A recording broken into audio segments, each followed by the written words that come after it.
Hello, hello, hello, hello, hello. Get started a little bit early here tonight. Little different background tonight. I'm going to let a few people join in. I know I've spoken with a good number of you today. Today's been kind of a busy day for a variety of different reasons. We'll get into that a little bit today. Interesting feedback via direct messages, emails, all kinds of folks reaching out. So it's baseball season. A lot of topics on the table. We do our weekly Q&A. I try to answer as many questions that have come in throughout the course of the weekend, which is when the vast majority of them come in. I find that parents during the early portion of baseball season, as it is here in the Northeast cold weather states, a lot of other parts of the country are getting into their high school district play, etc. I want to remind everyone, first of all, this is a live Q&A. I am live. Today is April 15th, tax day. Few housekeeping topics real quick. One, you see the Pro Line balls, you see my hat, you see my VP jacket, you see the sign behind me. People have been asking me about the Pro Line balls, and the college coaches have been receiving these training balls to begin to utilize. A lot of schools use them with regard to hitting, with the machines, as well as catching, fielding. They're very versatile. And so parents have been asking me, and my response to them is, if you're looking for versatility, you have machines, you like to do simulate ball flight, you like to do maybe some tee work. They can be used in a variety of opportunities with regard to catching. If you're catching velocity or hitting velocity, this is going to A, prevent injuries, and B, give you some long wear and tear. These balls are made of synthetic material so that you're able to get thousands of reps on them. But I've watched catchers do blocking drills. I've watched them do receiving drills with their gloves. I've watched hitters doing velocity. So the Pro Line balls are absolutely a wonderful training tool, and I strongly encourage you, based on the response that I've received from the college coaches who are very happy to have received their supply. I think it's going to be great for high school programs, travel programs, etc. Next, want to let people know the Baseball Blue Book constantly being updated, but I get calls all the time about who should create the profile. Is it the parent? Is it the student athlete? Want to just let you know, really it's best, if the student athlete is creating the profile, updating the profile. You want to make sure you have some good close-up video that shows movement, and you show your athleticism, your throwing, your hitting, your fielding, your pitching, etc., just so coaches can see arm action, back path, things of that nature. Next, I want to let parents know of a change that's going to be coming up in the not too distant future. Now, for the last several weeks, I've been doing some evaluations for the Baseball Blue Book, athletes, families, talking with parents, looking at their video. Now, I want to put this out there for parents very early before we get to the topic of the day, which has to do with the colleges and the recruiting and the high school athletes. But a lot of parents, while I'm doing the evaluations, are frustrated. I get this a lot. And I really encourage families and parents to not only widen their lens, but to slow your processes down. We're going to get into that tonight. But one of the things that I am going to do, and one of the topics we are going to cover this evening, college recruiting. We could talk about any sport. Obviously, we cover baseball and a little softball.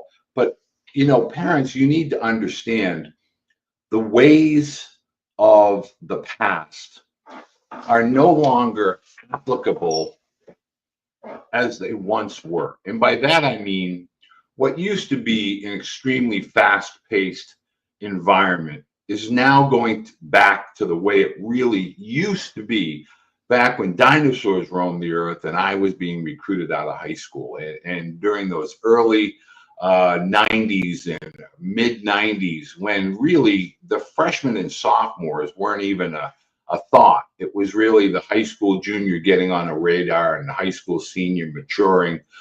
Junior colleges were all the rage as they are today.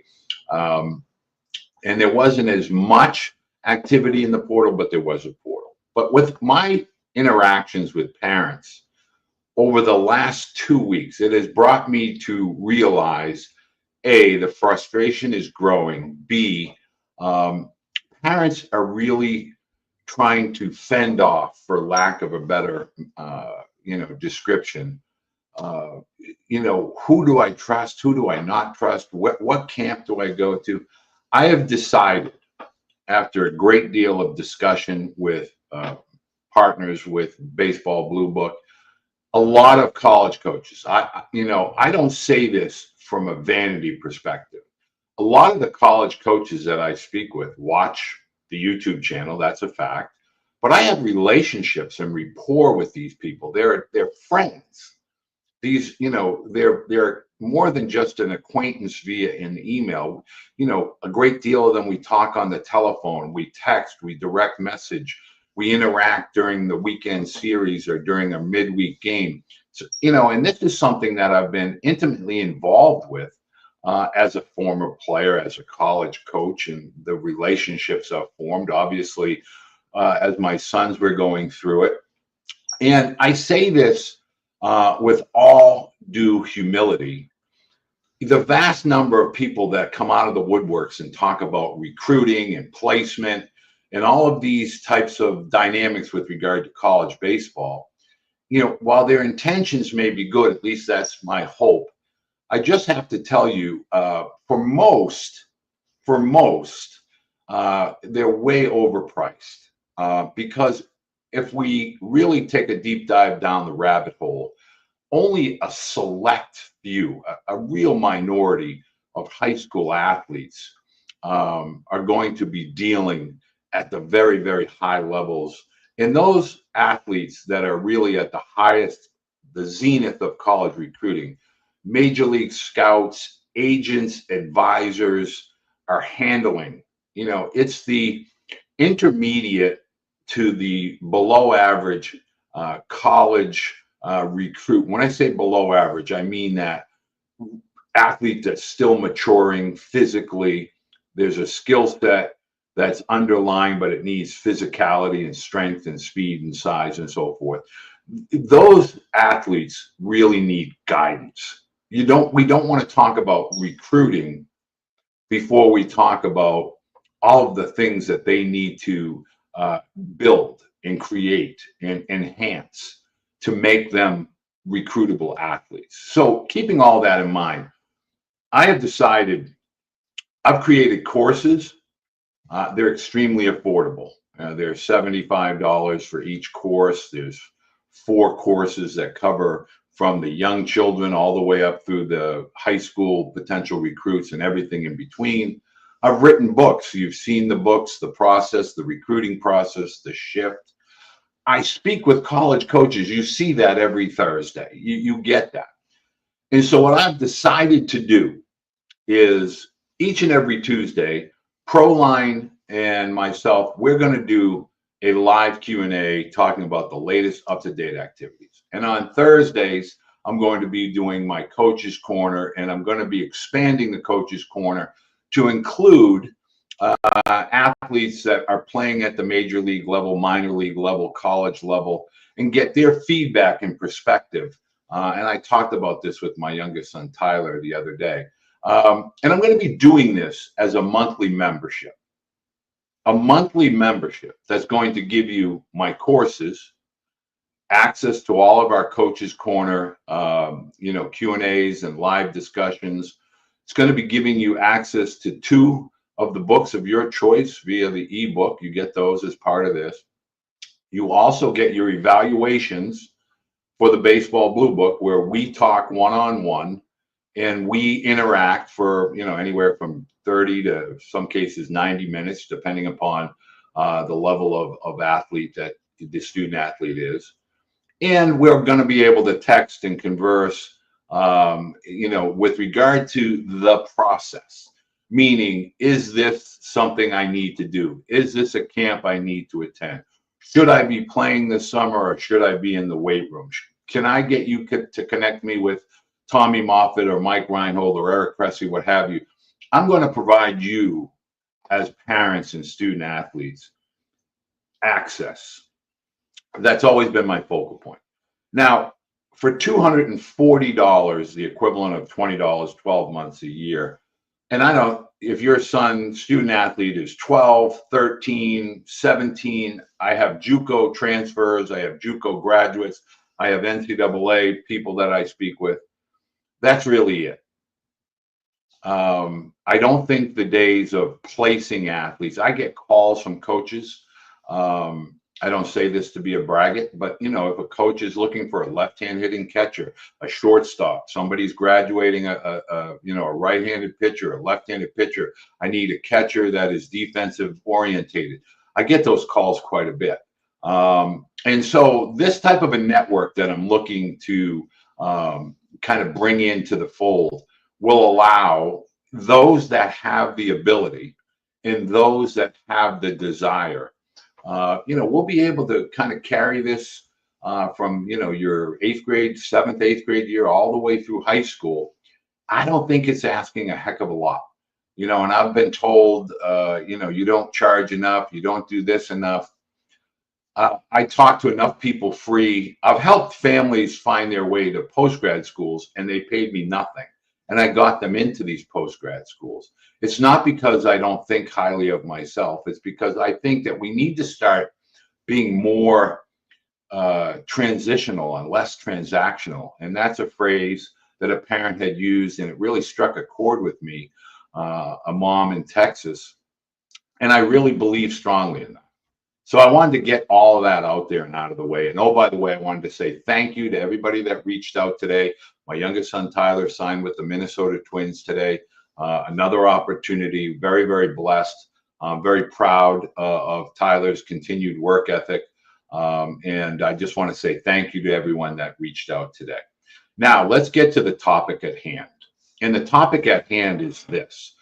Last week, I had begun to broach a topic about the tiers, the top tiers of college recruiting. And I got an avalanche of emails, really caught me off guard. And parents were asking me to go back over this. And I think parents need to understand when it comes to college athletics, college recruiting, and we start talking about the high school athlete.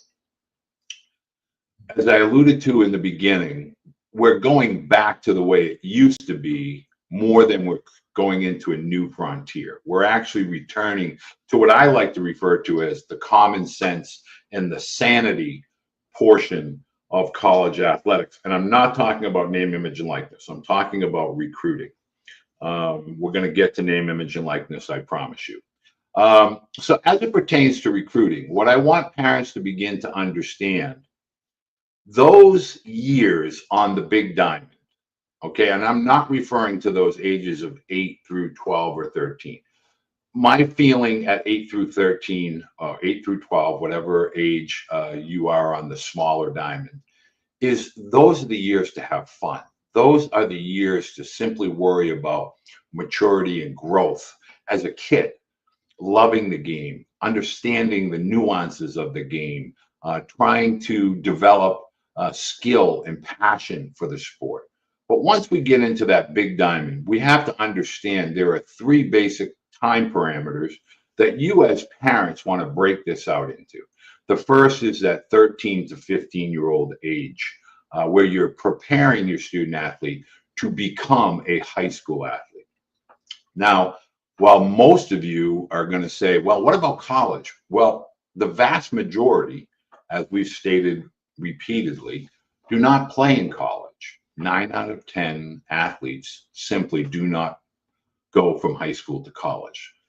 So that 12 or 13-year-old to 15-year-old, and I'm referring to the 7th through 9th graders, freshmen in high school, where you're really learning the changes of the field, the complexities of the game, the nuances of cadences of first and third defense, pickoff moves, backup, double cuts, all of those things that you might not have done to the degree that you're going to be asked to do and execute them as you get older.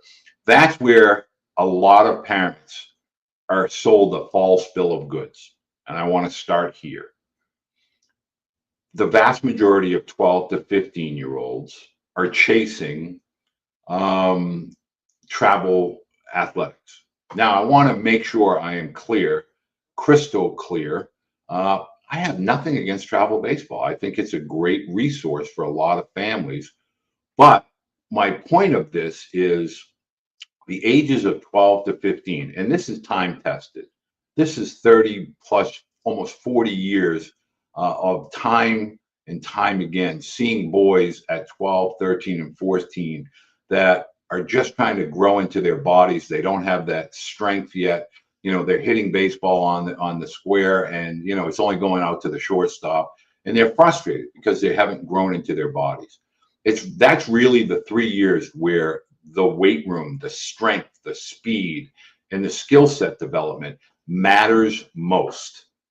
And for most parents that are chasing the number of games, again, if travel baseball in your world is April through August, great. As long as you understand, you don't need to play the 60 to 80, in some crazy areas, 100 games. The amount of games is not what matters. It's the skill set repetition that you're able to ascertain through practice, through self repetition in your backyard or local sandlot. But it's the introduction of the strength and conditioning and the foot speed. If you spent more time and obviously resources at those ages of 12 or the Little League graduate, Cal Ripken graduate, into the Babe Ruth years, into the middle school years, it's going to pay dividends preparing your student athlete for what he is going to really want to be a part of, which is the high school program. Next, that high school year, those freshmen through, let's say, junior years, where you're going through that awkward phase of 15 to, let's say, 17. And again, if you've been introduced to the weight room, great. But if you haven't, and that's really the time, and you need to understand. Every single college coach talks about strength. Every single college coach talks about speed, physicality, skill. It's not something you can just take as a vitamin. You can't just plug yourself in. You can't just join a team, put a uniform on, and suddenly become skilled and recruitable. It just doesn't work that way. So again, it's that second phase of the development. And when you're looking to become a recruitable college student athlete, these years, the freshman, sophomore, and junior year, critical. And again, it's not about the number of games that you're playing. It's about the skill set development and the strength, the speed, the skill, and the grades, the transcript, and all that goes into the potential college placement. And then that third phase is really the junior year. And I'm even going in through postgrad. Now we're getting athletes that are going into these gap years. They're basically, some guys are going into baseball academies for a year. Some guys are just going to do an academic postgrad year, et cetera. But that's that age of 16, 17, 18, and even 19, where they're hoping to get on that level playing field with the now conventional college freshmen, which is 20 to 24. And soon to be probably 19 to 24, 19 to 25 after the NCAA. Now, the next phase of this that a lot of parents are struggling is, we hear all of these numbers about high school athletes. The vast majority of high school baseball players do not aspire to play in college, believe it or not. And so the numbers that really want to play in college are significantly reduced. So if we were to take, every year, freshman, sophomore, junior, and senior, and let's just say that there are 5 athletes from each class freshman year through senior year in high school.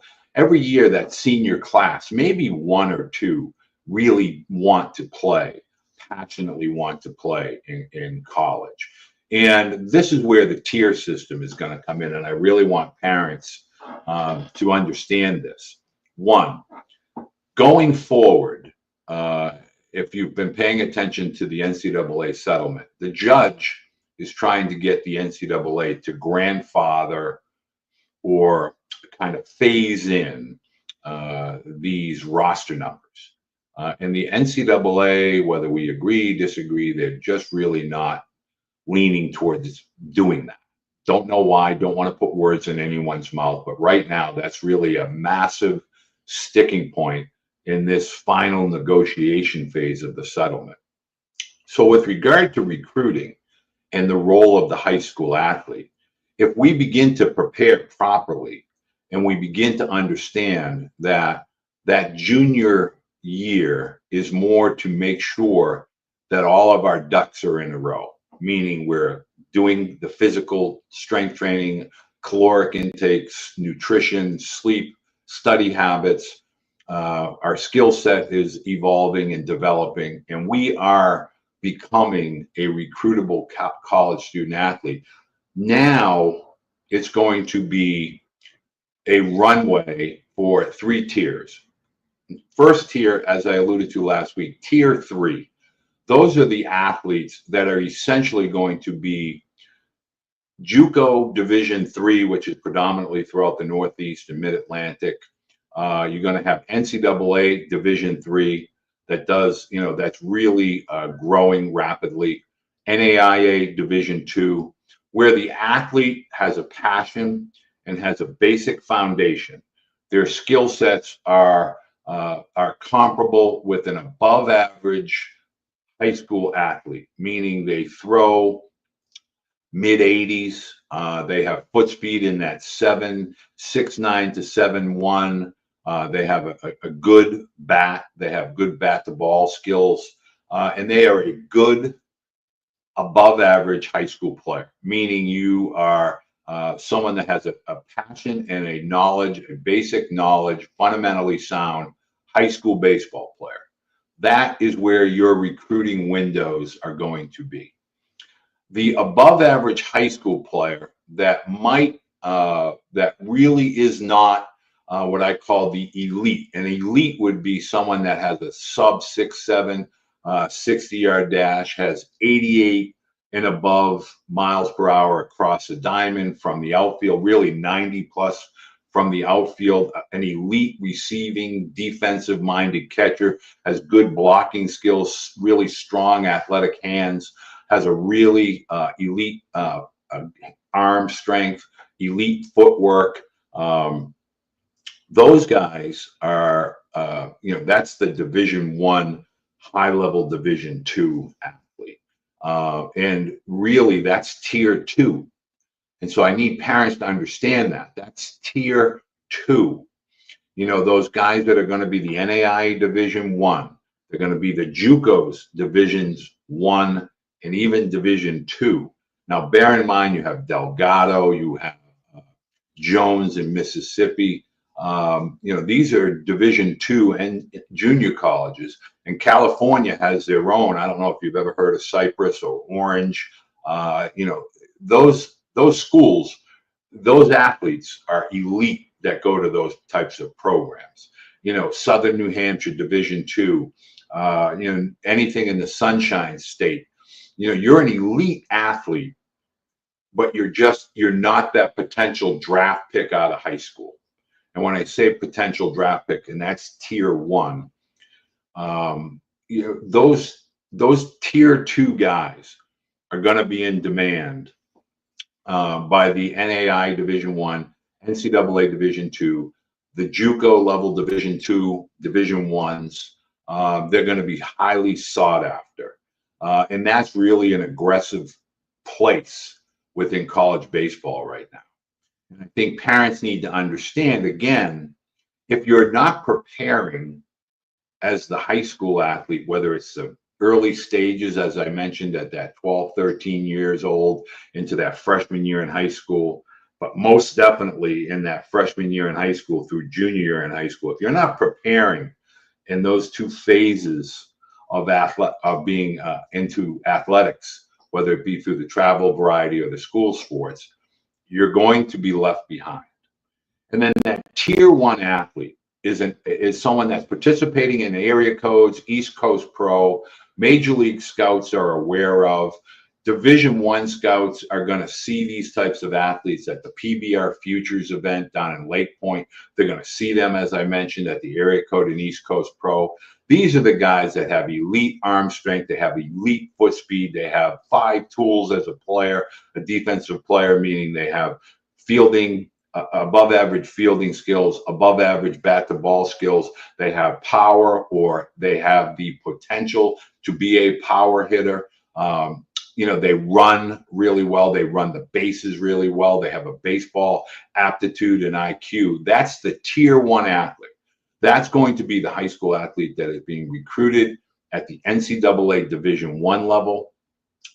That is going to be the athlete that is potentially at the JUCO Division I level. And when I say JUCO Division I, I'm talking about Chipola, San Jacinto, Western Iowa, Pearl River, LSU Eunice, obviously Blinn, so these are the types of discussions that parents really need to be engaged in, because you can't just pick schools out of a hat. Now, let's talk about 2 topics that a lot of people are getting lost in, and that is name, image, and likeness. Now, name, image, and likeness money is only going to be for that tier one athlete. I just don't think you as high school athletes or parents of high school athletes, the whole name, image, and likeness thing, it's a Division I topic. That's number one. Number two, you get a lot of people that are out there laying in the weeds, trying to take advantage of some of these tier one student athletes and their families. You really have to beware. If we look at the football quarterback at Tennessee, these things can backfire. And here's my main point tonight that I want to make to parents. When you start to get involved with the college recruiting, the weight of expectation is a heavy load to bear for your student athlete. And so rather than trying to, reach for that highest star, you have to, everything else would be a disappointment. You really need to kind of chart that course and say, okay, here's my dream school, here's my intermediate, and here's my safety net as far as things, schools that I want to begin to take a look at. You have to understand the weight of expectation in today's world of college athletics, with social media, with the slings and arrows. Now, I want to tell you, as a parent that's lived this, and I still live it today, I have people today making some really odd comments about Tyler. And listen, I wear it, I own it. It's part of the territory. And, when you're a professional athlete, it's part of your uniform. You're going to have a lot of people, you stink, you do this, you do that. If you don't succeed, parents, you need to understand one basic dynamic to this whole process. And that is this. You only have one period of time to be a parent of a child. In that 10 to 12 year window between the ages of 10 and say 22. And then after that, they're all grown up. They have jobs, professions, they have families, they have girlfriends, fiancés, wives, children, etc. And so what you decide, or the path that you choose to take, you really need to give it some deep thought and understand that the college process is not simply and solely about athletics. It is about, as I've stressed repeatedly, balance. And it's about geographics and logistics and academics and the campus life, the social life, the coaching staff. Can't tell you how many people are telling me, oh, the coaches stink. They don't have a nutrition plan. They're not engaged. My high school coach isn't helping us with recruiting. My JUCO coach isn't helping us with recruiting. In other words, the people that you put into your student athletes' lives are more than just coaches or, consultants. They need to be mentors, and you need to understand the ebbs and flows and ups and downs of this process. It is really gut wrenching at times, and if you're playing in a college program and you don't execute, you get, relegated to the bench, and that's tough.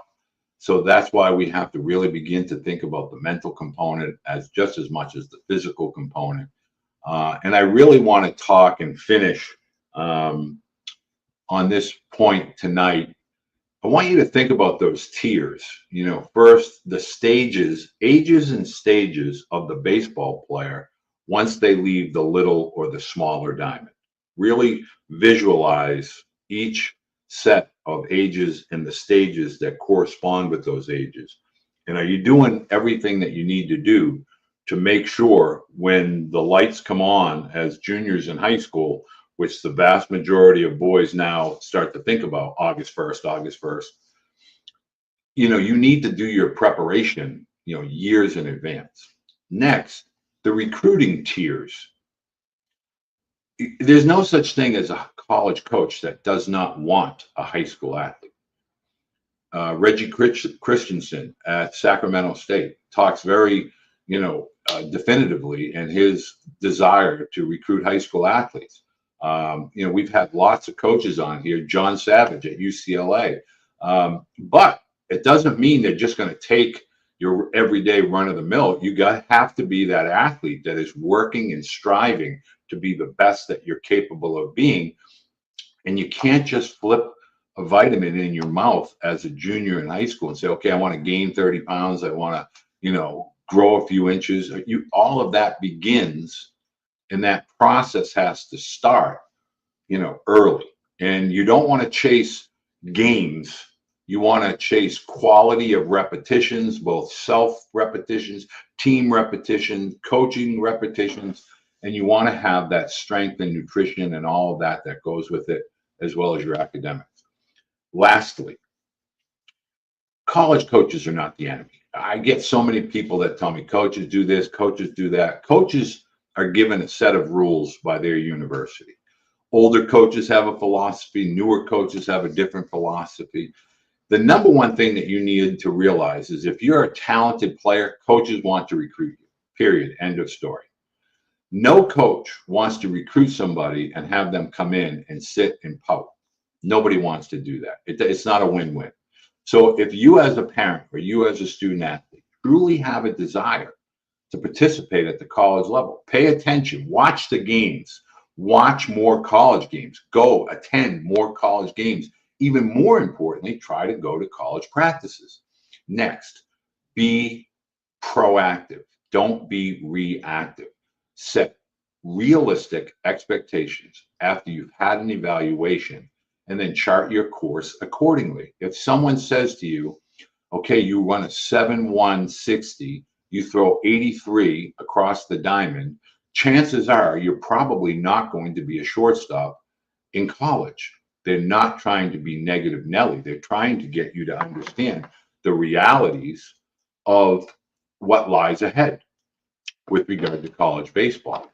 And I think if more people took that to heart, I think you would find that your pathway to college would be a lot smoother. Want to encourage everyone. I really love getting all the emails.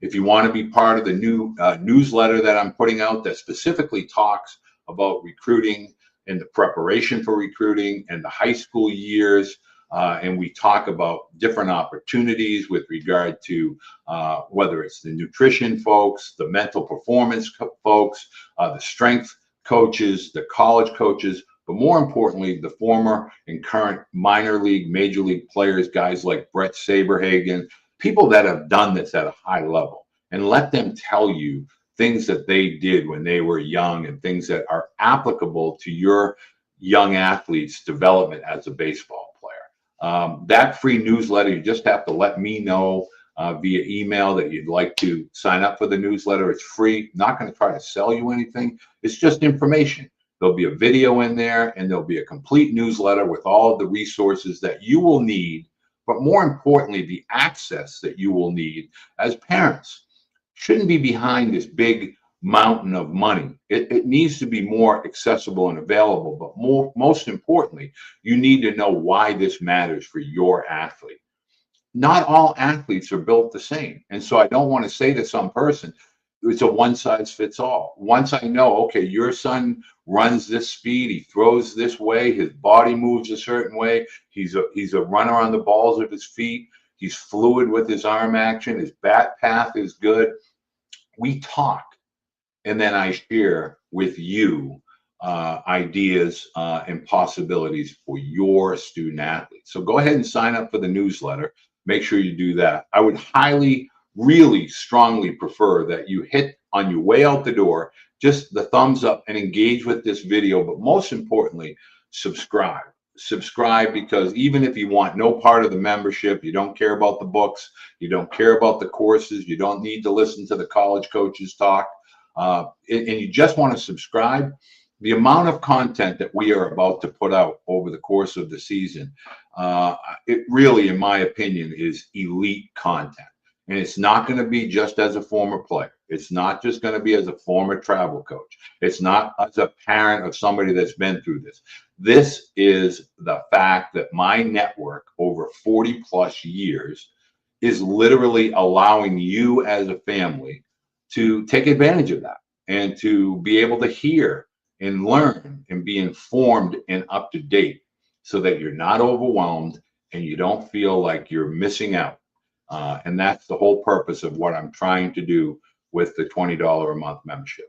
As always, I'm greatly appreciative to those that take the time to watch live, those that find their way to it. Please, on your way out, hit me a thumbs up. Continue to watch every Tuesday, Pro Line Balls.